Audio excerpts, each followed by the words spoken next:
আচ্ছা, আমাদের যে ইতিহাস মানে অবস্ট্যাটিক্স ইতিহাস সেটা আমরা তোমার একটা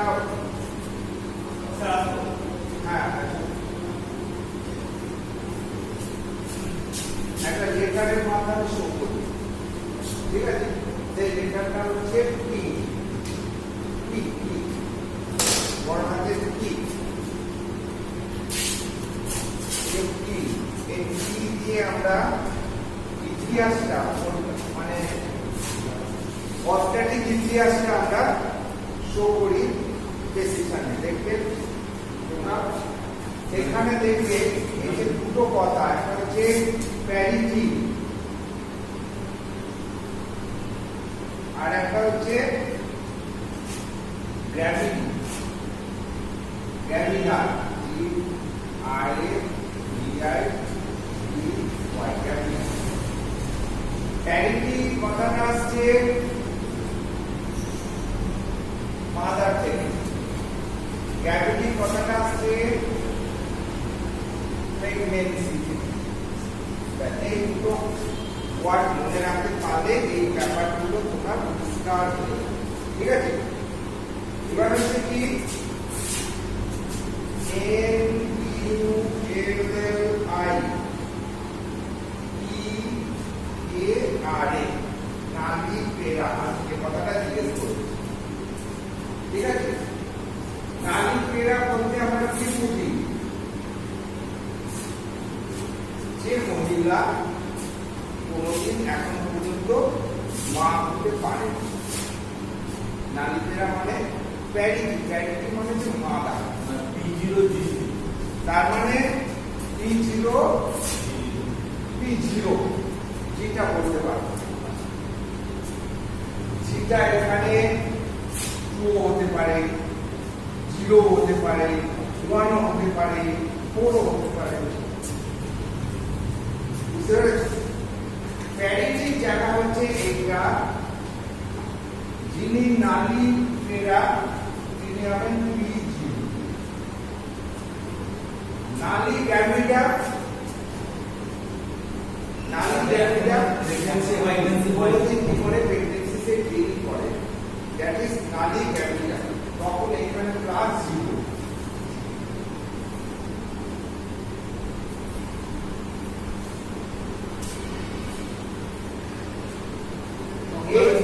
P0 plus 0 plus 0, P0 plus 0 এটা ইন্ডিকেট করছে এ হচ্ছে নালী পেরা, নালী গ্র্যাভিটা, ঠিক আছে? কিন্তু যদি এখানে হয়ে যায় P1, এখানে হয়ে যায় 2, এই ইতিহাসের মায়ের কি জানতে পারবো, কি ইতিহাস জানতে পারবো? মানে একবার একটা দুটো মিসটেক, দুবার প্রেগন্যান্সি এসছে আর একটা লাইভ বার্থ রয়েছে। Yes. তিনি দুবার প্রেগন্যান্সি গেইন করেছেন, ঠিক আছে? দুবার না, 3বার প্রেগন্যান্সি গেইন করেছেন। তার মধ্যে একটা লিভিং পার্ট রয়েছে আর দুটো মাঝপথেই হোক বা যে কোনো পথেও লিভিং পার্ট হয় না, নষ্ট হয়েছে, অ্যাবর্শন করে দিতে হবে। অ্যাবর্শন করতে পারে, সেটা চেটেন হতে পারে বা কন্টিনিউয়াস হতে পারে, হ্যাঁ? তো বিভিন্ন ভাবে যে কোনো এনি হাও নষ্ট হয়ে গেছে, ওটা একটা হয়েছে ঠিকঠাক। হ্যাঁ, তার মানে কি এইখান থেকে দেখা যাচ্ছে যে ইনি 3বার প্রেগন্যান্সি গেইন করেছেন, কিন্তু বাচ্চা লাইভ বার্থ একটাই হয়েছে, মানে একজনই মা বলে ডেকেছে, বাকি দুজন মা অবস্থায় গড়ার মতো জায়গায় পৌঁছায়নি, তার আগেই নষ্ট হয়ে গেল, বোঝা গেল? এইখান থেকে এটা দেখা, তো সেইখান থেকে আমরা যেমন এইখানে বললাম নালী পেরা মানে হচ্ছে যে মাদার কোনদিন মানে মা ডাক শোনেনি, তারা হচ্ছে নালী পেরা, ঠিক আছে? এর পরে যে কথাটা আছে সেটা হচ্ছে প্রাইমারি প্যারা।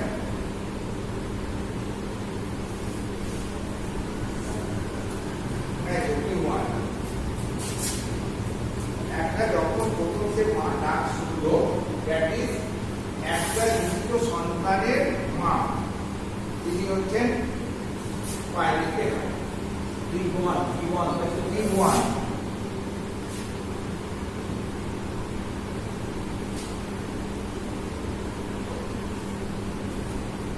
মাল্টিপেরা মোর দ্যান ওয়ান, P2 হতে পারে, P3 হতে পারে, P4 হতে পারে, দ্যাট ইজ মাল্টিপেরা। মানে একের অধিক সন্তানের, জীবিত সন্তানের যিনি জননী তাকে বলা হচ্ছে মাল্টিপেরা। মানে সবাই বেঁচে আছে তো? হ্যাঁ, সবাই বেঁচে আছে। সবাই বেঁচে আছে বলতে হবে, তাহলে একই অধিক বেঁচে আছে। লাইন বার্থ হয়েছে, সবাই লাইন বার্থ। সবাই কেন আসছো? না, দুজন, কোন মায়ের তিনজন সন্তান। তাই এখানে যদি এরকম হয় তাহলে পৃথিবী প্লাস তো তাহলে এই গৌতম মাল্টিপেরা। হ্যাঁ, মাল্টিপেরা তো বলতো। তবে কিন্তু সবাই বেঁচে নেই, একজন বেঁচে আছে, তিনজন বেঁচে আছে, দুজন নষ্ট হয়েছে, টোটাল পাঁচবার প্রেগনেন্ট হয়েছে। তবে এইভাবে বলছে, তুমি যেভাবে বুঝে নেবে সেইভাবে তো নয়, বুঝতে পেরেছি? মাল্টিপেরা মানে মানে একের অধিক জীবিত সন্তানের জন্য, বুঝতে পেরেছো? আর একটা কথা আছে,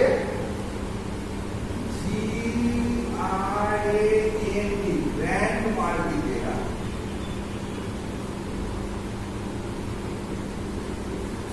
চারের অধিক যখন হয়ে যাচ্ছে, যেমন P5 থেকে রেস্ট,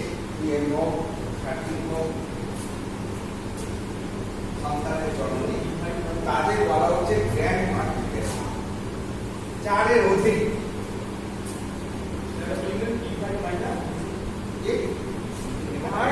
বলছি, চার অধিক তো হচ্ছে মাল্টিপেরা, চারের অধিক হলে তাদেরকে আমরা বলি গ্র্যান্ড মাল্টিপেরা। সেই জন্য ওটা দেখা যাচ্ছে P5, P6, P7, P8 প্রত্যেকেই গ্র্যান্ড মাল্টিপেরা। তাহলে এই নামগুলো সম্বন্ধে আমরা আজকে পরিচিত হলাম। নারীপেরা, বাইরিপেরা, মাল্টিপেরা, গ্র্যান্ড মাল্টিপেরা। স্যার, প্রাইমো গ্র্যাভিডেরা তো বলছি তো, এবার হচ্ছে গ্রাভিডা।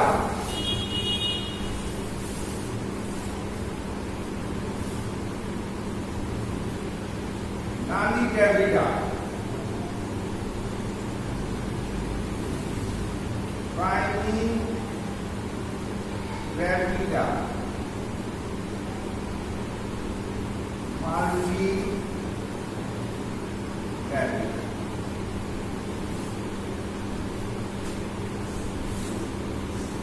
এই তিনটে নাম প্রেগনেন্সি রিলেটেড নাম। নারী গ্রাভিডা,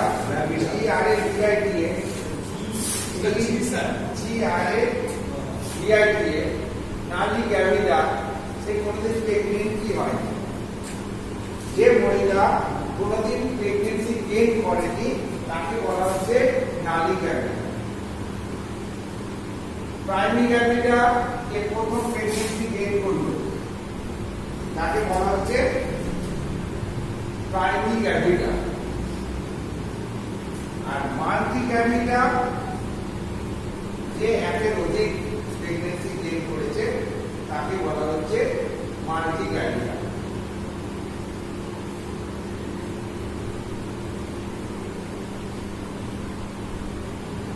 তাহলে প্রাইমারি গ্র্যাভিডা হচ্ছে যে প্রথম মানে প্রেগনেন্সি মানে কনসিভ করলো, ভেরি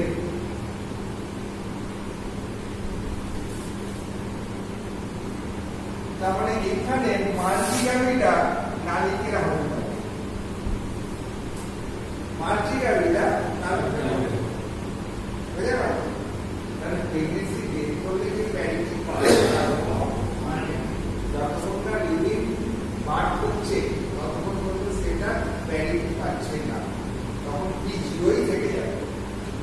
ক্যাপিটাল সঞ্চালিত হবে সঙ্গে সঙ্গে প্যারিটিটা পাবে প্যারিটি 1 বুঝে গেল? এই হচ্ছে দুটা এই টার্মগুলোর কথা। স্যার সাইকেল এরকমই হবে। হ্যাঁ প্লাস 0 হ্যাঁ সেকেন্ড ভ্যালু কি ওটা সেকেন্ড ভ্যালু হ্যাঁ তখন সেটা এরকম হবে, প্রথমে একটা যুক্ত হয়েছে একটা ধরে নিতে হয়।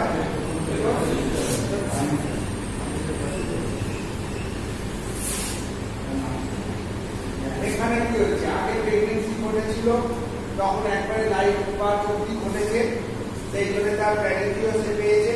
মা বলে গেছে P1 দ্বিতীয়বার প্রেগনেন্সি ডেট করেছে। এবার এটা যদি মানে নষ্ট হয় তখন কাউন্টিং না। এখন যেতে কেন করবে সেটা ভালোই রাখবে। যদি নষ্ট হয় থার্ড টাইম প্রেগনেন্সি হয় তখন যখন ইতিহাস বলছে তখন আমি মানে প্রমাণ করে দিলাম। তাহলে কি দাঁড়াবো, একটা রিডিং আছে একটা নষ্ট হয়েছে, এই থার্ড টাইম যতক্ষণ না সেটা হবে কি হবে না বোঝা যাচ্ছে না ততক্ষণ জিরো জিরো হয়েছে। বুঝে গেল? এইটা দেখে নাও P1 প্লাস 1 বুঝে গেল? তাহলে এবার এটা যে প্রেগনেন্সির থার্ড টাইম প্রেগনেন্সি, এই ইতিহাস থেকে বুঝতে পারছি এই মা সে আগে দুবার প্রেগনেন্ট হয়েছিল, এবার তৃতীয়বার প্রেগনেন্ট হয়েছে। এবং তার ইতিহাস কি না, আগে দুটো প্রেগনেন্সির মধ্যে একটা তিনি লাইফ বার্থ দিয়েছেন, মানে তার একটা ছেলে মা বলে রেখেছে, আর একটা নষ্ট হয়েছিল সে মা বলে রাখার টাকায় যদি যায় তার আগে নষ্ট হয়েছে। এই ইতিহাস থেকে আমি এটা বুঝে নিতে পারি। সেই জিনিসটা যখন দেখি যখন এরকম হয়েছে এখান থেকে এই জিনিসটা আমি বলে দিই। বুঝে গেল? একবার প্রেগন্যান্সি হয়েছে, টুইন বেবি হয়েছে, তাদের কি হবে স্যার? তাদের প্যারিটি 1 হবে। প্যারিটি টুইন বেবি, তিন বেবি, 10টা বেবি হলে প্যারিটিটা 1 হবে। আর গ্র্যাভিডা হ্যাঁ প্যারিটিটা 1 হবে। ওগুলো তো অ্যাবনর্মাল ব্যাপার। ওখানে দুটো হতে পারে, তিনটে হতে পারে, চারটেও হতে পারে। কি সাইন কথা? সাইন্স একটা ঘটনা তো একটাই ঘটেছে, সেই জন্য প্যারিটি আমাদের একটাই করা হবে ওই ক্ষেত্রে। আচ্ছা, আরো কিছু প্রেগনেন্সি রিলেটেড কথা আছে যেগুলো তোমাদের আগে বলা হয়েছে, যেমন হচ্ছে ডায়াগনোসিস অফ প্রেগনেন্সিতে আমরা যে সমস্ত জিনিসগুলো দেখেছি সেখানে প্রেগনেন্সি টোটাল পিরিয়ডটাকে আমরা তিনটে ভাগে ভাগ করেছি, তাই তো? ফার্স্ট তোমার ট্রাইমেস্টার, সেকেন্ড ট্রাইমেস্টার আর হচ্ছে থার্ড ট্রাইমেস্টার। এবার এই ট্রাইমেস্টারগুলোতে একটা প্রেগনেন্ট মাদারের কি চেঞ্জ আপ হয়, সেই চেঞ্জ আপগুলো আমরা জেনেছি আগের ক্লাসগুলোতে। জেনেছি তো? হ্যাঁ জেনেছি। আচ্ছা বল, ওয়েটের কি চেঞ্জ হয়? স্যার ওয়েট চেঞ্জ হয়। ওয়েটের কি চেঞ্জ হয়? প্রথমে 1 কেজি বাড়ে, প্রথমে বলতে ফার্স্ট ফার্স্ট ট্রাইমেস্টার শুধু 1 কিলো বাড়ে, সেকেন্ড ট্রাইমেস্টারে 5 কেজি, থার্ড ট্রাইমেস্টারে 5 কেজি, টোটাল 11 কেজি। তার মানে টোটাল একটা প্রেগনেন্ট মাদারের ওজন বাড়ছে 11 কেজি। এইবার সপ্তাহে কত বাড়ছে? সপ্তাহে স্যার হচ্ছে 100 গ্রাম। এই আন্দাজে না আমি বলেছিলাম যে 1 পাউন্ড আর পার 4.5 গ্রাম। তবে 1 পাউন্ড পার উইক একটা হিসাব আছে তবে আন্দাজে কিছু নেই। 450 গ্রাম। মানে 400 থেকে 450 1 পাউন্ড। আর কখনোই ডেফিনিট হতে পারে না কোনো জিনিস, ঠিক আছে? সবসময় Vary হয়, ভ্যারি হবে, মানে এক এক জনের এক এক ধরনের, তবে একটা রেট আছে, যেমন 1.5 থেকে 2 kilo per month after third মানে সেকেন্ড ট্রাইমেস্টার, মানে ফার্স্ট ট্রাইমেস্টার। সেকেন্ড ট্রাইমেস্টার থেকে মাসে বাড়বে তোমার 1.5 থেকে 2 কিলো, টোটাল 3 মাসে বাড়বে 5 কিলো। সেকেন্ড 3 মাসে, তাই জন্য আমরা ট্রাইমেস্টার ওয়াইজ আমরা পুরো প্রেগনেন্সি পিরিয়ডটাকে তিনটে ভাগে ভাগ করি। একটা হচ্ছে ফার্স্ট ট্রাইমেস্টার,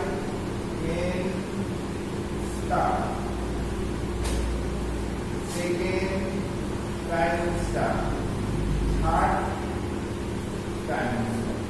এবার বলো অ্যান্টিনেটাল ভিজিটের ইতিহাস কিভাবে আমরা অ্যান্টিনেটাল ভিজিট করি? মাকে কতগুলো অ্যান্টিনেটাল ভিজিট দেওয়া হয়? কিরকম নিয়ম আছে? ফার্স্ট ট্রাইমেস্টারের ডায়াগনোসিস হচ্ছে ফার্স্ট ট্রাইমেস্টার ডায়াগনোসিস হতে ছেড়ে গেল, সেকেন্ড আচ্ছা, ট্রাইমেস্টারে আপনি যত HCG ওটাকে কতদিন করতে উইমেন প্রবলেম হয়? ওটা হয়ে গেছে। হ্যাঁ। ডায়াগনোসিস করেছি মানে সব হয়ে গেছে। বলো সেকেন্ড সেমিস্টারে সেকেন্ড ট্রাইমেস্টারে মান্থলি ওয়ান্স মান্থলি ওয়ান, ঠিক আছে? with USG and third trimester monthly if needed then 2 visit. মানে every total as a whole আমাদের নিয়ম হচ্ছে মেডিকেল নিয়ম হচ্ছে তোমার সপ্তাহ ধরে এই করতে হবে, হ্যাঁ?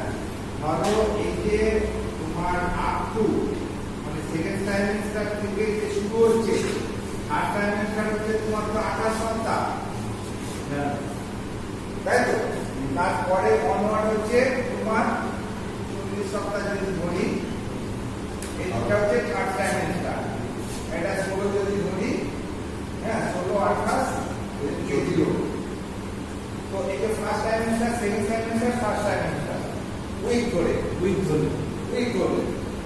তো এখানে আমাদের মোটামুটি 28 সপ্তাহ অবধি, হ্যাঁ 28 সপ্তাহ অবধি মাসে একটা করে ভিজিট দিতে হবে। ঠিক আছে? 28 সপ্তাহ অবধি মাসে একটা করে ভিজিট দিতে হবে। 36 সপ্তাহ অবধি মাসে দুটো করে, 36 সপ্তাহ পরে 1 উইকস একটা করে। এই হচ্ছে বেসিক। এবার এত পরিকাঠামো আমাদের নেই, এতগুলো আমাদের বিক্রিয়া আমাদের ডাক্তারবাবু নেই, নার্স নেই, স্টাফ নেই, সেই জন্যে মোটামুটি আমাদের টোটাল প্রেগনেন্সি পিরিয়ডে 6খানা ভিজিট মাস্ট করে দেওয়া, 6টা ভিজিট মাস্ট করা। ফার্স্ট ট্রাইমেস্টারে তো ওই একটা ভিজিট, সেখানে সব জিওগ্রাফি, হিস্ট্রি সব লেখা হয়। তারপরে তোমার সেকেন্ড ট্রাইমেস্টারে দুটো, তারপরে ফার্স্ট ট্রাইমেস্টারে বাকি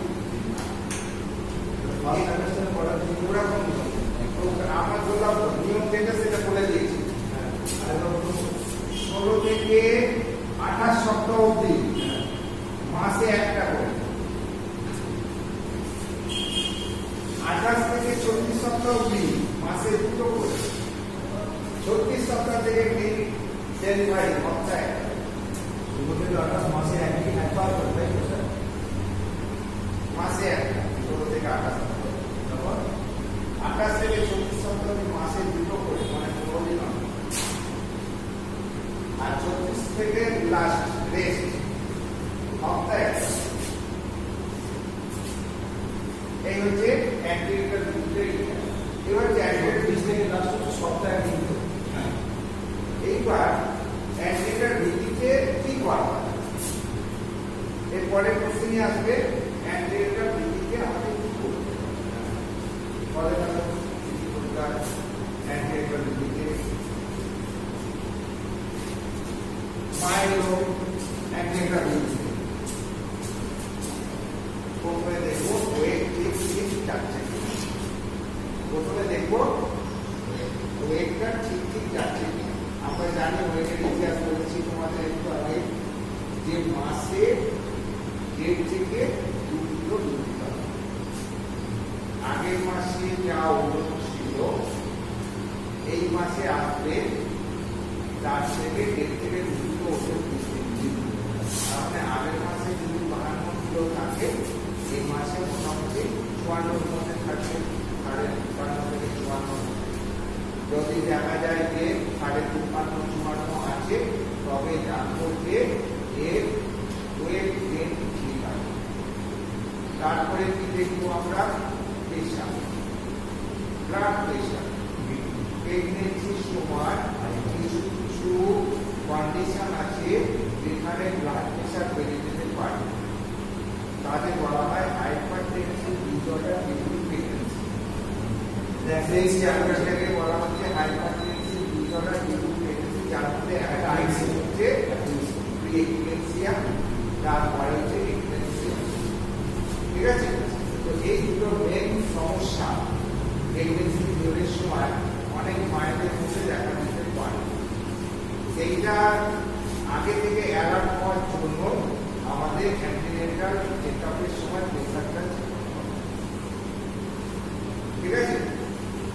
প্রেসারটা যদি দেখা যায় যে আগের মাসে যা ছিল মাসে তাই আছে, কোনো সমস্যা নেই।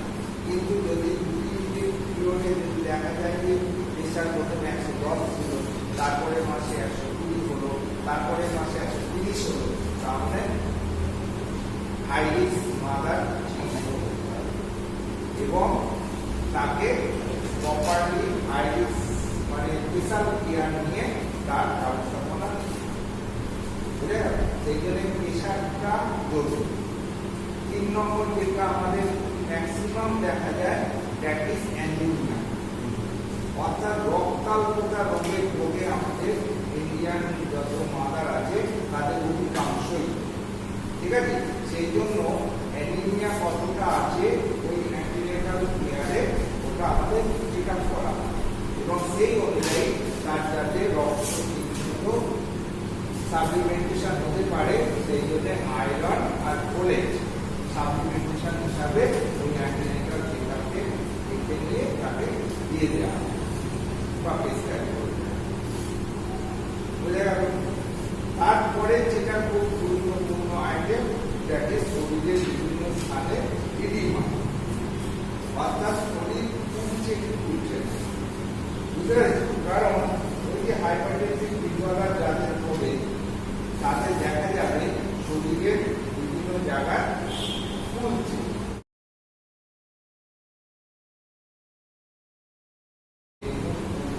বডি ফুলছে, এই ফোলাগুলো কিন্তু আমাদের ব্যাড ইন্ডিকেশন।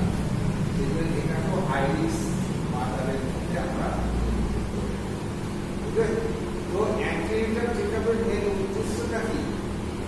অ্যান্টিনেটাল চেকআপের মেন উদ্দেশ্য হচ্ছে প্রেগন্যান্সিটাকে অ্যাভয়েড করা, সব কিছু শুধু ওইটা একটা মানে ওটা যদি গোল বলতে হয় যে একটা সুস্থ মাদার থেকে একটা যাতে সুস্থ বাচ্চার জন্ম নেয়, সেই উদ্দেশ্য নিয়ে আমাদের antenatal care. A healthy baby from a healthy mother is the main goal of antenatal care.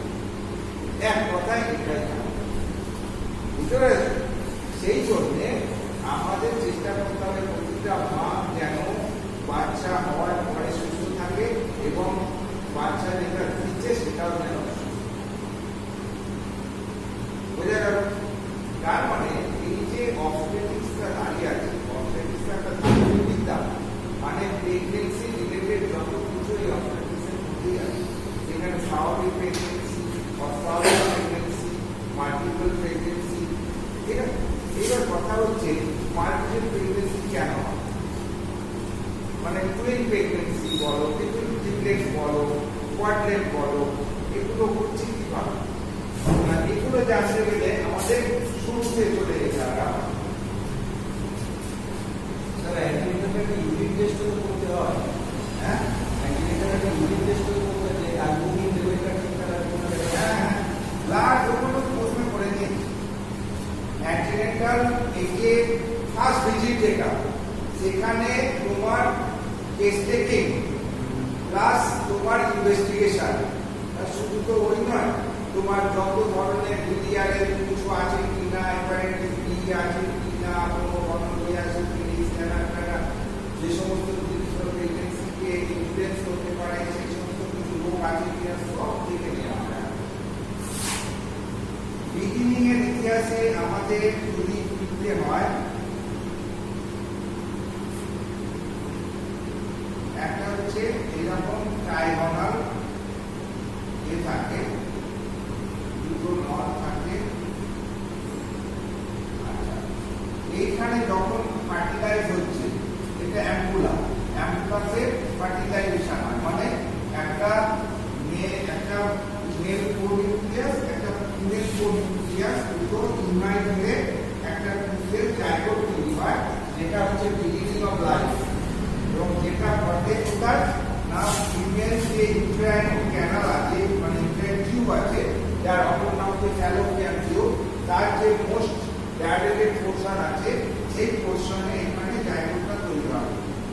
এই জাইগোটটা টু সেল, সেখান থেকে মাইটোসিস ডিভিশনে 4 সেল, তারপরে 8 সেল, তারপরে 16 সেল, তারপরে 32 এরকম ভাবে মাল্টিপ্লিকেশন হতে থাকবে, আর এটা আকৃতিতে বড় হবে এবং আস্তে আস্তে চলে আসবে। এবার অ্যান্টার ওয়ালে হোক, পোস্টার ওয়ালে হোক, এখানে হোক, মাসা বাঁধবে। মাসা বাঁধবে মানে ইমপ্ল্যান্টেশন হবে। ইমপ্ল্যান্টেশন হওয়া মানে অর্থাৎ ওই প্রোডাক্ট অফ কনসেপ্ট যেটা সেটা এখানে গেঁথে যাওয়া। এইবার ধরো কোনো কারণে এই ধরো 16 সেল অবস্থায় কোনোভাবে ক্লিভেজ হয়ে গেল। ক্লিভেজ হয়ে গেল মানে ভেঙে গেল। 8টা সেল তোমার আলাদা হয়ে গেল। এই 8টা সেল আবার 16টা থেকে 32টা এরকম একটা আলাদা ভাবে গ্রো করলো। আর আরেকটা 8টা সেল এইভাবে মানে একই জায়গায় গঠিত হয়ে এটা হচ্ছে বলে দুখানা অ্যামনিওটিক ক্যাভিটি হচ্ছে। কোনো অ্যামনিওটিক মেটেরিয়াল হচ্ছে, দুটো অ্যামনিওটিক ক্যাভিটির মধ্যে দুখানা আলাদাভাবে গ্রো হচ্ছে। তখন হবে তোমাদের পয়েন্ট। এটা যেহেতু একটা প্রোডাক্ট থেকে হয়েছিল সেখানে এই পয়েন্টের নেচার হবে হোমোজাইগাস।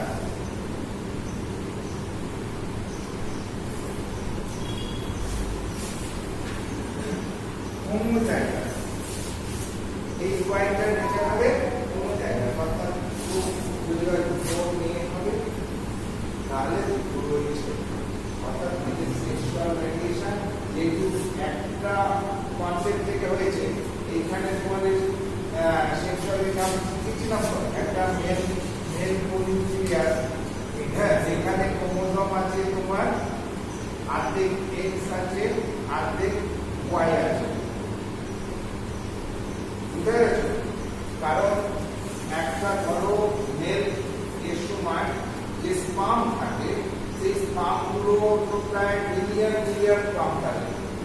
ধরে নাও 50 মিলিয়ন স্পাম একটা ইনজেকশনে বেরোবে।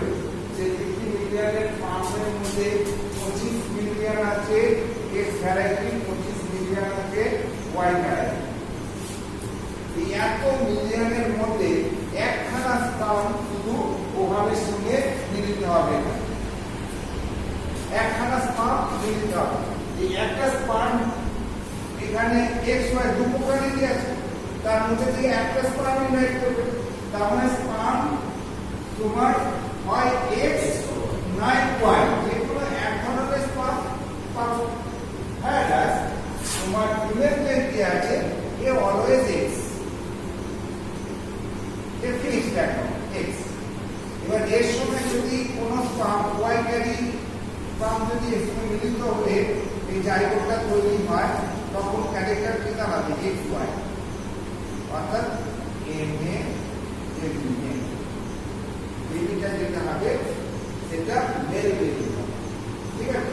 আবার যদি এখানে এটা যদি যেটা ইনভাইট করছে যে স্পামটা সে যদি এক্স প্রকৃতির হয় তখন যে কনসেপ্টটা হবে এরকম দুটো এক্স এক্স, এটা হবে ফিমেল প্রকৃতি, ফিমেল বেবি। এই হচ্ছে sexual variation during pregnancy. Pregnancy তোমার ছেলে হবে না মেয়ে হবে সেটা ডিপেন্ড করছে কোন প্রকৃতির স্পার্ম ওভাবের সঙ্গে যুক্ত হচ্ছে। স্পার্মের প্রকৃতি দু ধরনের হয়, অর্ধেক এক্স প্রকৃতির হয়, অর্ধেক ওয়াই প্রকৃতির হয়। এবার সেখান থেকে মাত্র একটা স্পার্ম ইউনাইট করবে। বুঝতে পেরেছো?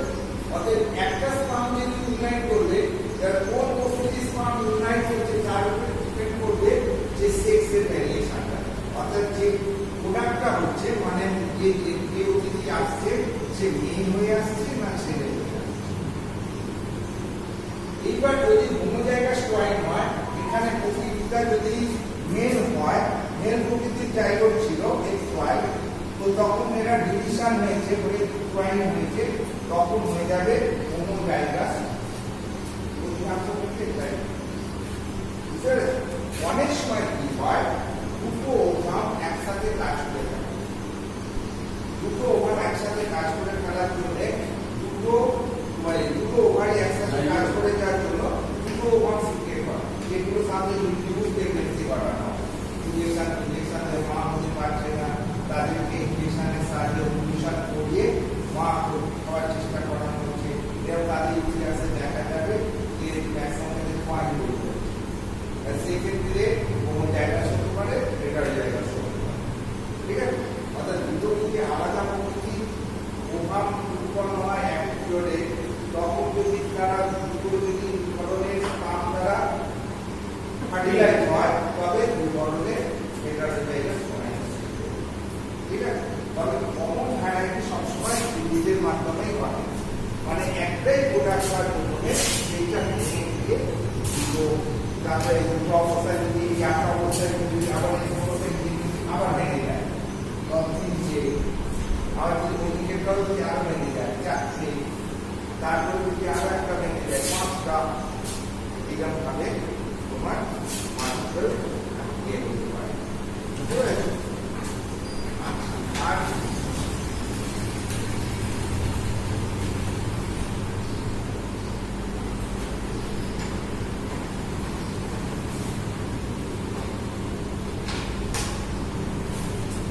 দেখো একবার প্রিএক্লেমসিয়া, কি জিনিস আমি তো বললাম প্রিএক্লেমসিয়া কি হয় আপনারা কি বলবেন? প্রেগন্যান্সির সময় যে পেশাগত যে মানে গন্ডগোল হয় তার মধ্যে সেগুলোকে বলি আমরা hypertensive disorder due to pregnancy. প্রেগন্যান্সির সময় পেশাগত যে সমস্ত অস্বাভাবিকতা দেখা যায় তাদেরকে বলা হয় hypertensive disorder due to pregnancy.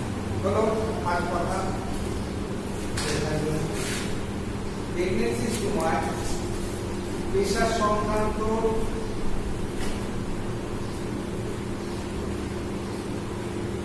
যে সমস্ত অ্যাবনরমালিটি দেখা যায় তাদেরকে এক কথায় বলা হয় প্রেশার সংক্রান্ত, ব্লাড প্রেশার সংক্রান্ত। ব্লাড প্রেশার সংক্রান্ত যে অ্যাবনরমালিটি দেখা যায় তাদেরকে বলা হয় hypertensive disorder due to pregnancy.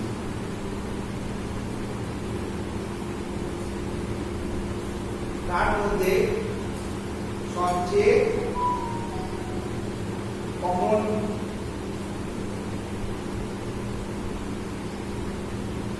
দু প্রকার অস্বাভাবিকতা হলো, সবচেয়ে কমন দুখানা অস্বাভাবিকতা হলো প্রিএক্লেমসিয়া এবং এক্লেমসিয়া। সবচেয়ে কমন দুটি অ্যাবনরমালিটি হলো, এক নম্বরে দেখো এক্লেমসিয়া, দু নম্বরে দেখো এক্লেমসিয়া।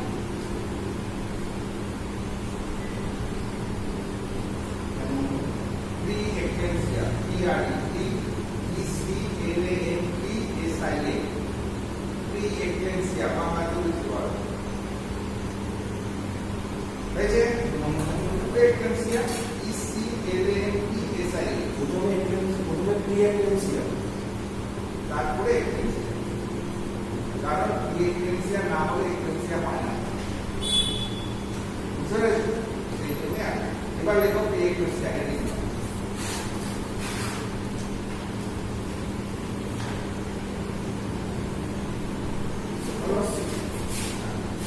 প্রি-এক্লেমসিয়া হলো এক প্রকারের সিনড্রোম বা লক্ষণ, সিনড্রোম বা লক্ষণ সমষ্টি।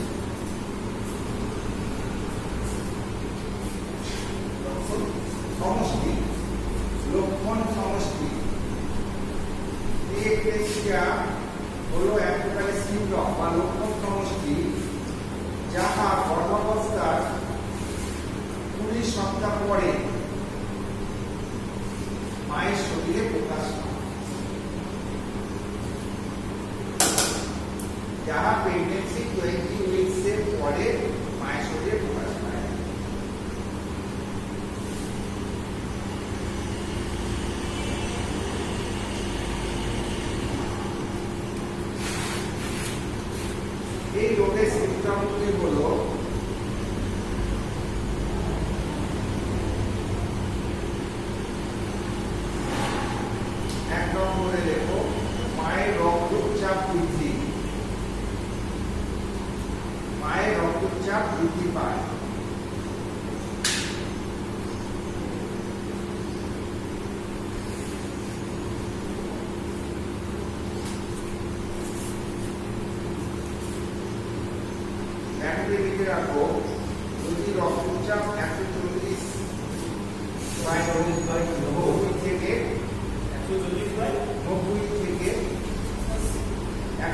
90/90 থেকে 160/110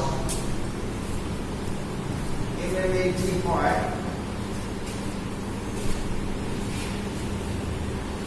তাহলে সেটাকে মাইল কেস ধরা হয়। মাইল মাইল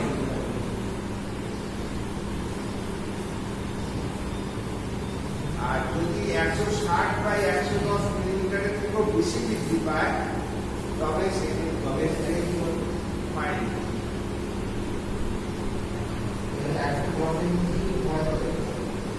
মাইল কেস ধরা হয়। আর যদি 160/110 মিলিমিটার মার্কারি থেকে বেশি বৃদ্ধি পায় তখন সেটিকে সিভিয়ার কেস ধরা হয়। 160/110 মিলিমিটার Hg থেকে বেশি সিভিয়ার কেস ধরা হয়। সিভিয়ার সিভিয়ার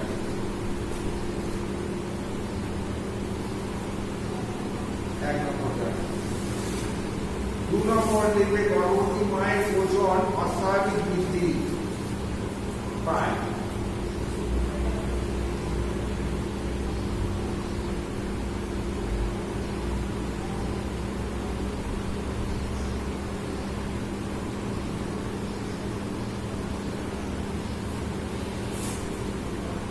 ব্র্যাকেটে লিখে রাখো প্রতি মাসে 7.5 থেকে 2 কিলো ওজন বৃদ্ধি পায়। কত বলেন? 1 থেকে 2 কিলো।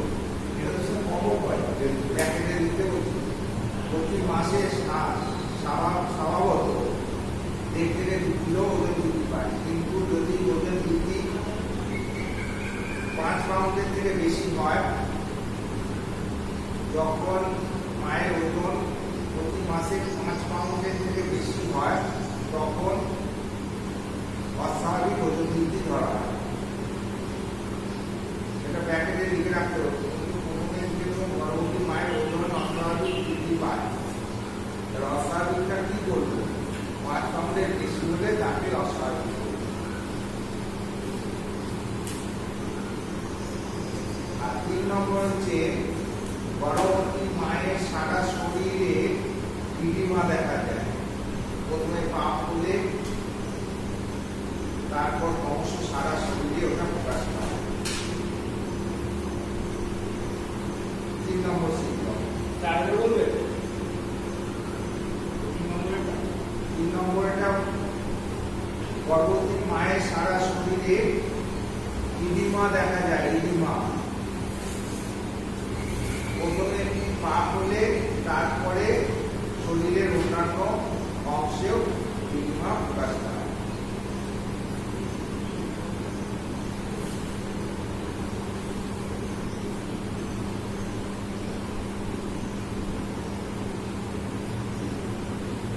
হয়েছে। 4 নম্বর মাথার যন্ত্রণা দেখা যায়। মাথার যন্ত্রণা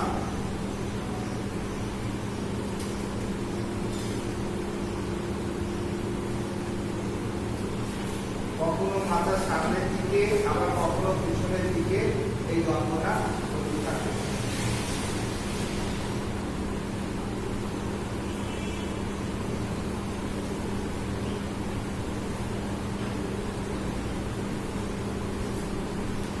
পাঁচ নম্বর ঘুমের ব্যাঘাত ঘটে, ঠিকমতো ঘুম হয় না।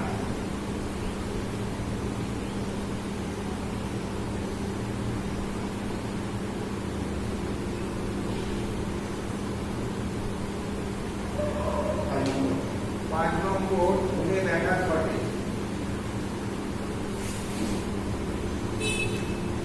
6 নম্বর প্রস্রাবের পরিমাণ কমে যায়।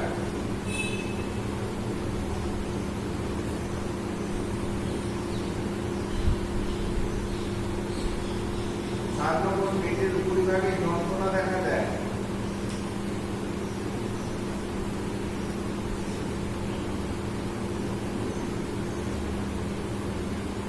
পেটের উপরিভাগে যন্ত্রণা দেখা দেয়।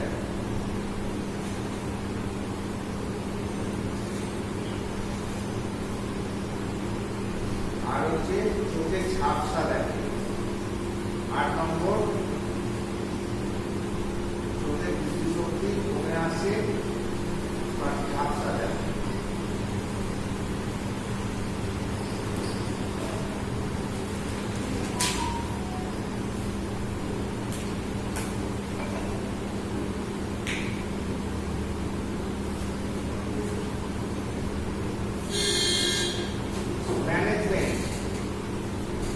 ম্যানেজমেন্টের মধ্যে একটা লিখবে প্রিভেনশন, প্রতিরোধ করার উপায়। প্রথমে দেখো প্রতিরোধ করার উপায়, তারপরে প্রথমে আগে প্রিভেনশন, তারপরে ট্রিটমেন্ট। প্রতিরোধ করার উপায় বা প্রিভেনশন কিভাবে আমরা এটা প্রিভেন্ট করতে পারি, সেটা হচ্ছে 1 নম্বর হচ্ছে নিয়মিত অ্যান্টিনেটাল চেক আপ করতে হবে।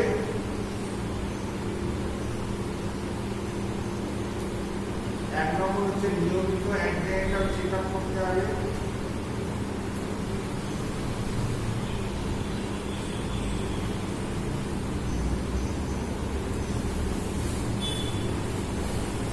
নিয়মিত অ্যান্টিনেটাল চেক আপ করতে হবে হয়েছে।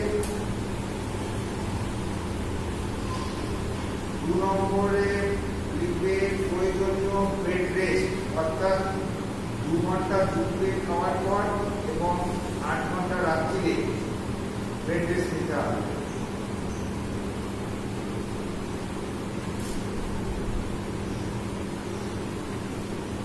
প্রয়োজনীয় বেড রেস্ট নিতে হবে, সেটার নিয়ম কি না, দুপুরে খাওয়ার পরে 2 ঘন্টা আর রাত্রিরে খাওয়ার পরে 8 ঘন্টা।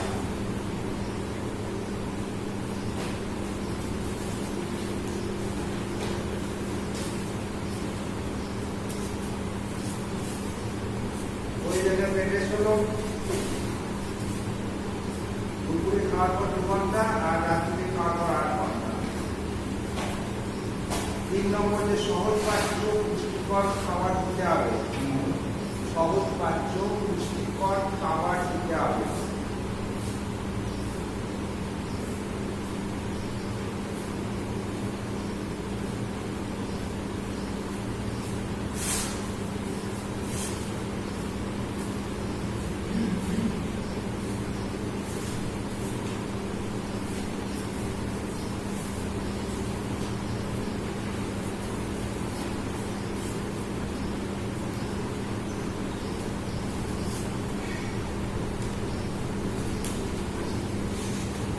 আর ট্রিটমেন্টে কি করতে হবে, ট্রিটমেন্টের মধ্যে 1 নম্বর হচ্ছে নিয়মিত বিশ্রাম নিতে হবে।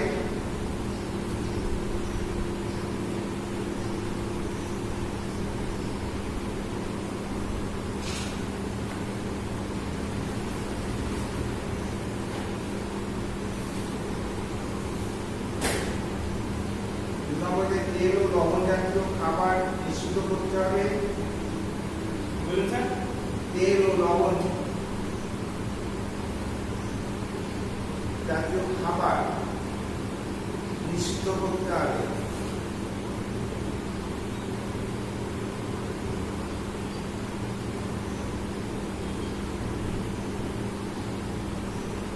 যদি কোষ্ঠকাঠিন্য থাকে মিল্ক অফ ম্যাগনেসিয়াম দিতে হবে।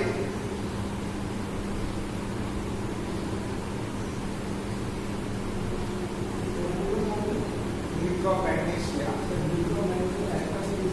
হ্যাঁ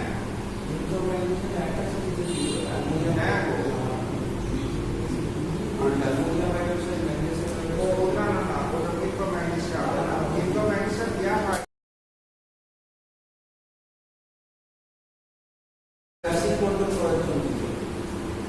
তার সঙ্গে তুমি এও দিতে পারো, ল্যাক্সেটিভ দিতে হবে। ল্যাক্সেটিভ দিতে হবে।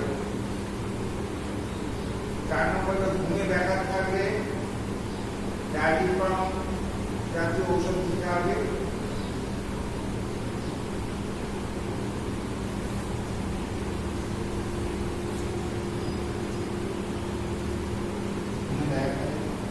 ডায়াডিপাম 5 mg হিসাবে দেওয়া হবে।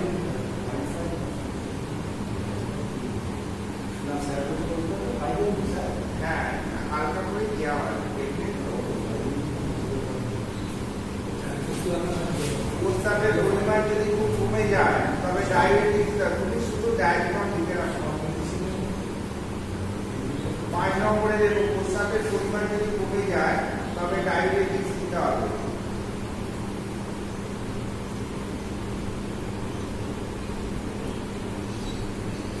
ওমেগা রে কি বলে? আর হ্যাঁ ওগুলো কি দিতে হবে? ডায়াবেটিস ডায়াবেটিস যারা পেছন করাতে পারে যেসব প্রেশার যদি বেড়ে যায় খুব তখন অ্যান্টি হাইপারটেনসিভ ঔষধ দিতে হবে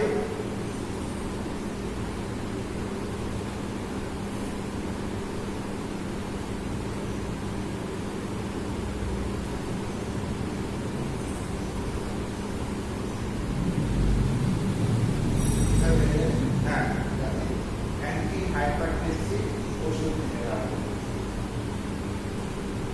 ডায়াগ্রাম তো বই দিয়েছে আরো আছে ডায়াবেটিসও তো প্রেশার কমাতে পারে যদি প্রেশার অত্যধিক বেড়ে যায় তখন ডায়াবেটিসে কাজ হবে না গ্যাসিসে কাজ হবে না বুঝতে পেরেছি তখন আমাকে তোমার বিভিন্ন অন্যান্য যে অ্যান্টি হাইপারটেনসিভ ওষুধগুলো আছে সেগুলোকে দিতে হবে ক্যালসিয়াম দরকার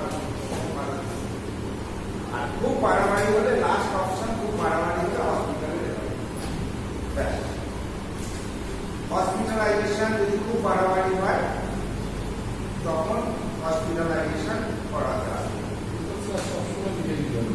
হ্যাঁ তাহলে না বাড়িতে রাখা যাবে না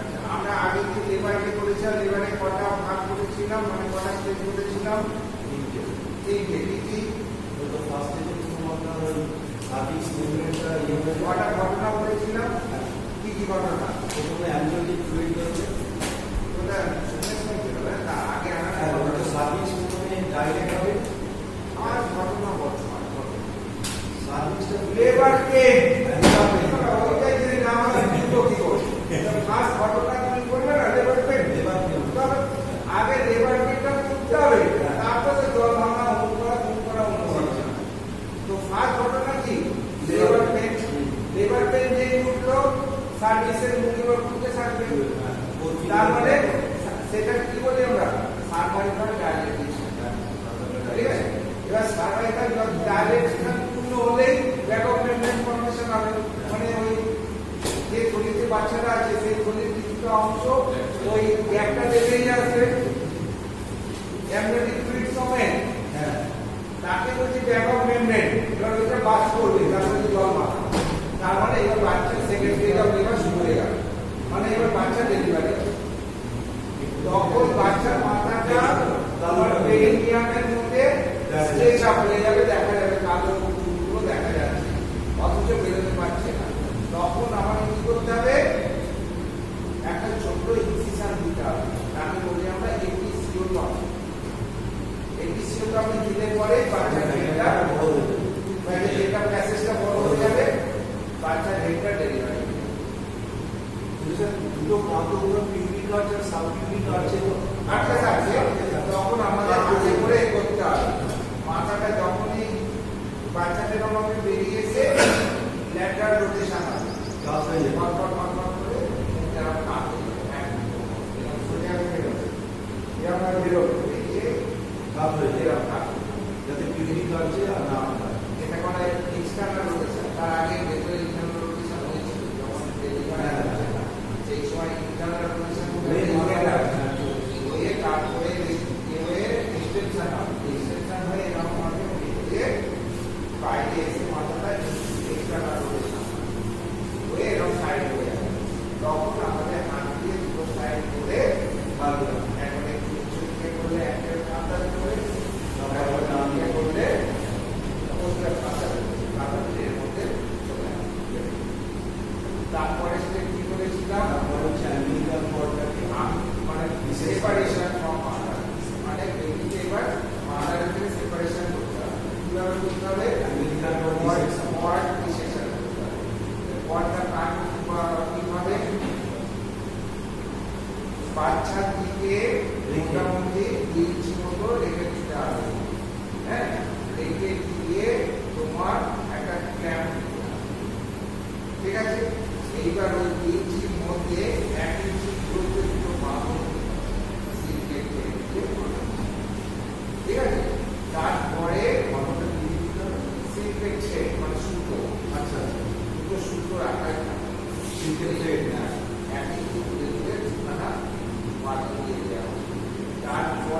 তোমার পটটাকে দুটো দিকে মাইক দিকে আর একটা ক্ল্যাপ দিতে হবে। এরকম দুটো ক্ল্যাপ পটের মধ্যে দিয়ে দেওয়া, একটা বাচ্চার সাইডে একটা মায়ের সাইডে বাচ্চাটা কেটে দেওয়া। কেটে দিয়ে বাচ্চাদের যদি বাঁধন দিয়ে দিচ্ছি, বাচ্চার ক্ল্যাপটা খুলে দিতে হবে, মায়ের ক্ল্যাপটা আটকিয়ে দেবো। এইবার ওই ক্ল্যাপটাতে পটটা এবার বাচ্চাকে কেয়ার দিতে হবে।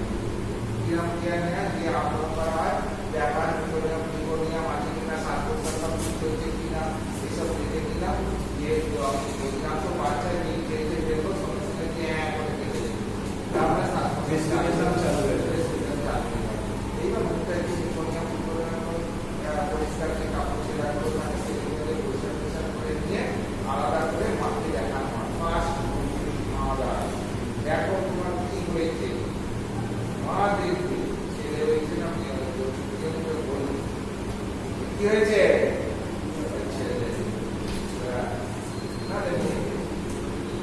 এইবার ওটাকে আমরা কি করবো, ওয়েট পার্ট ওয়েট করা হয়।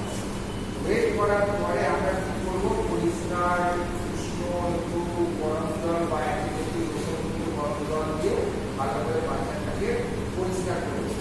করে যে শুকনো কাপড় দিয়ে ভালো করে মুছিয়ে কাপড়ে জড়িয়ে বেবি পটে রাখবো। হ্যাঁ, আমি এটা শুনেছি আলাদা করা হচ্ছে, সুপ্রাম পেট দিয়ে ক্লিন করা হয়। ওটার কোনো নিয়ম নেই। ওটা তুমি যে কোনো আমাদের হসপিটালে কি করা হয়, ট্যাপ ওয়াটারে মুছিয়ে দেওয়া, প্লেন ট্যাপ ওয়াটার ওটাই পাবে। নার্সিং হোমেতে করতে পারে, সুগার পেটে করতে পারে, আরো হাই কোনো করতে পারে। একটা তোমার একটা ডাব, এবার সেটা বাইরে থেকে ইউজ করে আমি অনেক সময় কি বলে, আমি জিজ্ঞেস করেছি, মানে যারা একটু লেটেস্ট লাইন লস করছে, যারা সুপ্রাম পেট করে যেটুকুনি পায়ের টিস্যুগুলো র্যাপচার হয়, এটা সুপ্রাম পেট হিসাবে একটা কোডিং হয়। এটা আমি শুনেছি, আপনি ভালো ওটা যে ইন্টারনেট করি, ওটা তো সুগার পেটের কাজই হচ্ছে একটা আস্তরণ নিউক্লিয়াস লাইনিং নিউক্লিয়াস লাইনিং এর উপরে আস্তরণ ফেলা হচ্ছে সুগার পেটের মেন কাজ। যখন আমাদের পেপটিক আলসার হয়, ওই যে তোমার ইউরিনারি বা গ্যাস্ট্রিকই হোক যাই হোক না কেন, এবার আমরা যখন খাচ্ছি, খাবারটা যদি ডাইরেক্ট আলসারের মধ্যে পড়ে ওটা স্যার তখন কি হবে, জ্বালা যন্ত্রণা বেড়ে যাবে। এবার আমি যদি খাওয়ার আগে মুখটা ফেলে দিই, মানে সুগার পেটটা খাইয়ে দিই, ও একটা চাদর ফেলে দিল, এইবার খাবারটা ডাইরেক্ট আলসার করে লাগবে। আমাদের মেন কথা হচ্ছে যাতে জীবাণু না বাচ্চাটা এফেক্টেড হয়, তার জন্য হালকা অ্যান্টিসেপ্টিক ওষুধ দিয়ে জলের সঙ্গে গরম করে মিশিয়ে ভালো করে দিয়ে দিয়ে নিকোনিয়ামগুলো আলাদা যত্ন আছে এগুলো ভালো করে দিয়ে নিয়ে সুন্দর করে মানে শুকনো কাপড় দিয়ে মুছিয়ে জড়িয়ে ঘরের মধ্যে দিয়ে কি করতে হয়, একটা চিরকুট দিতে হবে। নাম্বার হোক বা সাইন হোক যাই হোক, সেই চিরকুটটা তোমার এই বাচ্চার কপালে মায়ের হাত মানে ওই মায়ের যাতে গন্ডগোল না হয়ে যায় বা চেঞ্জ না হয়ে যায়, ওই জন্য একটা ইনজেকশন করে দিয়ে একবার যত তাড়াতাড়ি পারা যায় মাকে ডিক্লেয়ার করা। বাচ্চাদের দিকে হয়ে গেল, এইবার মাকে ডিক্লেয়ার করে মা যে বাচ্চাটা হয়েছে তারপরে কি ঘটনা ঘটবে, প্ল্যাসেন্টা দেবে। তাহলে প্ল্যাসেন্টাটাকে আমাকে একটা ডেলিভারি করতে হবে। সেইখানে দেখা যাবে এরপর আস্তে আস্তে রেঞ্জে বাড়ছে, কারণ প্ল্যাসেন্টা ঠিকঠাক হচ্ছে, সেই জন্য এখানে আমরা চলে গেছি ওইদিকে পর্দে আছে, পর্দাতে আমরা জড়িয়ে দিচ্ছি, ক্যামেরাতে পর্দা জড়িয়ে দিচ্ছি, যত স্পেশাল হচ্ছে জড়িয়ে আরো ছোট করে দিচ্ছি। এবার ঠান্ডার প্রেশার দিচ্ছি, দিয়ে হালকা ট্র্যাকশন দিচ্ছি। এরকম একটু কিছু ব্যবস্থাপনা করলে পরে প্যাসেঞ্জাররা বুঝে এই চলে এলো বাইরে, সঙ্গে সঙ্গে যে তোমার যে বেডের মধ্যে সরাসরি সেই বেডের কত টাকা কিছু বাদ দিয়ে ওইটাকে নিয়ে আমি গ্রামটাকে খুলে দিলাম।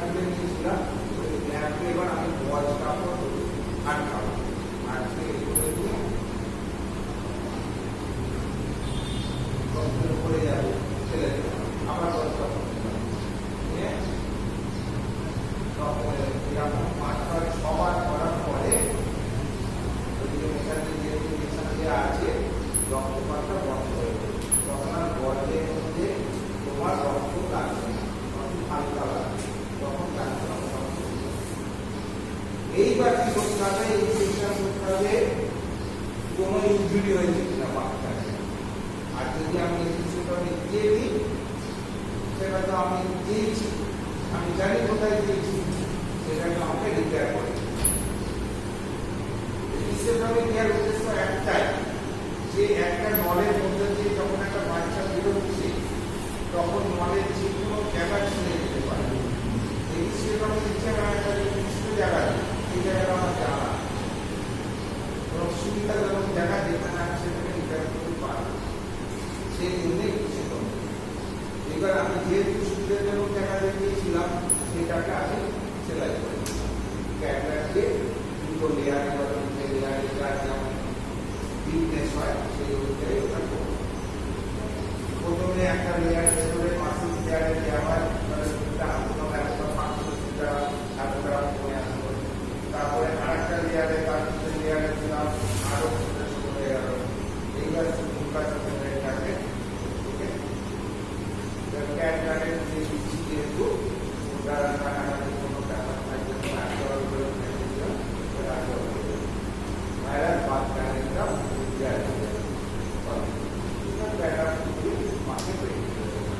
বাচ্চাকেও মায়ের কাছে যত বাড়ি মারা যায় দেওয়া হয়, কারণ ওই মায়ের যে পুরস্কার সেটা বাচ্চার পক্ষে খুবই দরকার এবং খুবই স্বাস্থ্যকর। সেই জন্যে যাতে যত তাড়াতাড়ি মায়ের থেকে ও স্টার্ট করতে পারবে, টেনে খেতে পারবে, তত বাচ্চা হেলদি থাকবে এবং প্রোটেক্টিভ। এই হচ্ছে মেন তোমার এবারে এগুলো কি প্র্যাকটিক্যালি এই করা। স্যার একটা কথা জিনিস, এখন অনেক সময় বাচ্চাদের জন্ডিস, তো সেক্ষেত্রে দুধেরা বেরিয়েছে কি আমরা ওটা হচ্ছে ওটা একটা এখানের সঙ্গে নয়, ওটা হচ্ছে আলাদা। ওটা আমরা জিজ্ঞেস করলাম, এটা হচ্ছে নিউমেরিক্যাল প্রবলেম। এগুলো দেখার দায়িত্ব নিউরোনেটোলজিস্টের, অর্থাৎ প্রথম যে 28 দিন বা 1 মাস ওই যে কনসেপ্টটা ওটাকে বলছি আমরা নিউরোনেটাল। এই নিউরোনেটাল করলে কমন কমপ্লিকেশন হচ্ছে নিউরোনেটাল জন্ডিস এবং এটা দেওয়া হয় কেন আমি জানি না, কিন্তু অ্যাকচুয়ালি এই যে আমাদের যে মানে জন্ডিস হচ্ছে এটা মেনলি মানে টেম্পোরারি জন্ডিস। এটা এমনি প্রায় 1 সপ্তাহের মধ্যে জন্ডিসটা রিকভার করে যায়।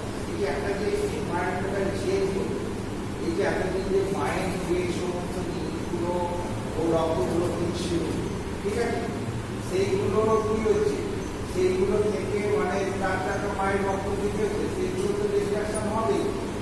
আর মেন সোর্স কোথায়? হিমোগ্লোবিন।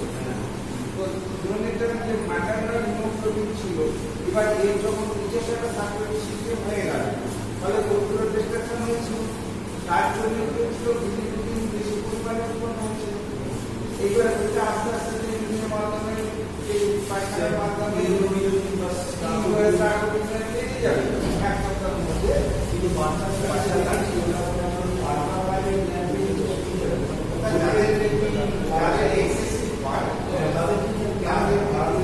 কিন্তু আমি যদি পয়েন্ট দেখি ওই জন্য জিজ্ঞেস করি, না এইগুলো দেখো, এগুলো একদম বাচ্চাদের ডেলিভারি পরে যাদের অস্বাভাবিকতা দেখা যায় তাদেরই দেওয়া হয়, স্বাভাবিক বাচ্চাদের দেওয়া হয়। সবার ক্ষেত্রে যাদের জন্ডিস ব্যবসায়িক দৃষ্টিভঙ্গিতে সব পড়ে। হ্যাঁ, ব্যবসা সেটাও করতে পারে। দেখো আননেসেসারি অনেক কিছু করতে পারে, সেগুলো হতে পারে। সি-সেকশন আর এপিসিশন দুটোর মধ্যে কি ডিফারেন্স আছে? সি-সেকশন আর এপিসিশন না, ওটা সি-সেকশন আলাদা জিনিস, এপিসিশন আলাদা। সি-সেকশন হচ্ছে যখন পার্ট ক্যানেল দিয়ে আমরা ডেলিভারি করতে পারবো না, যেটা পূর্ব নির্দিষ্ট হয়ে গেছে, তখন সিজারিয়ান সেকশন। মানে পেট কাটছি, ইউট্রাসকে বার করছি, ইউট্রাস কাটছি, বাচ্চা বার করছি, প্যাসেন্ট আউট করছি, এবার ইউট্রাসকে আগে রিপেয়ার করছি, ওটা আবার পেশেন্টে নিয়ে আসছি, তারপর পেটকে রিপেয়ার করছি, আগে পেট্রোনিয়াম, তারপরে মাসল, তারপরে skin, that is C-section. C-section একটা বিশাল ব্যাপার, সিজারিয়ান সেকশন। যেখানে ইউক্রেন মানে কার্ড প্যানেল যে ডেলিভারি হবে না, হয় তার আগে